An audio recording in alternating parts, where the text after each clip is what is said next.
And I'm going to talk about the runner and the chaser phase. That Yeah, that's one of the twin flames. dynamics, right? Yes, Yeah, I've heard of exactly. this idea that there's always the one that's running, the others that's chasing, Yes, and yes. which is going back to this idea of empath and narcissist too. There's this, it's Exactly, all about exactly. So, opposites, right? yes. So the runner and chaser phase is actually what we call in the narcissistic behavior silent treatment. And the new age side, which it made things, in my humble opinion, a little bit worse. It creates a trap because they say in the new age forums that once somebody runs away from you, you must start healing yourself in order for them to also heal themselves and for them to come back. But it's actually a silent treatment. One of them represents our narcissistic traits as a mirror. It's not them, it's us.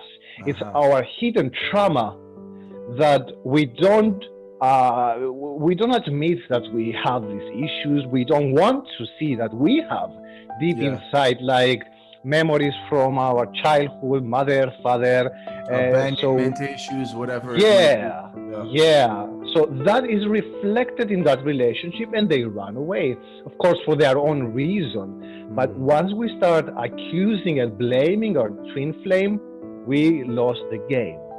So in that stage, when they run away,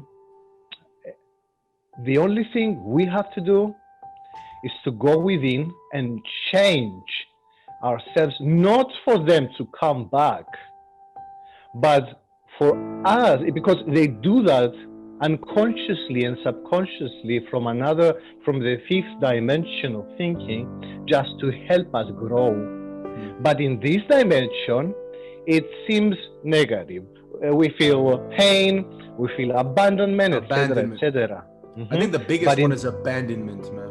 Exactly. That's one of the biggest traumas for human beings in general. I think all of us at some point in childhood felt that sense of abandonment, and that's one of the greatest fears that we have, I think.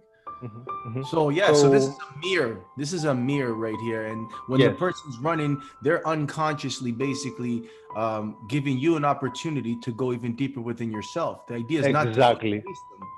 Exactly. But the first thing that arouses in one's psyche is all that, here it is again, I'm getting abandoned, everything that I love goes away from me, etc., etc. So the mind takes over, and the mind creates emotions.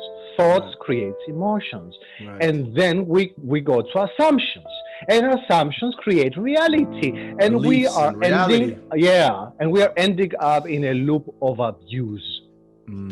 And unfortunately, we see in the communities of twin flames, people waiting 20 and 30 years for that twin flame to come back, which is ridiculous, because we don't love ourselves enough to realize, first of all, that we need to raise safe boundaries. Twin flames is all about self-love and learning how to admit our mistakes, never blame the other, take responsibility of our thoughts and actions, but it's really, really difficult.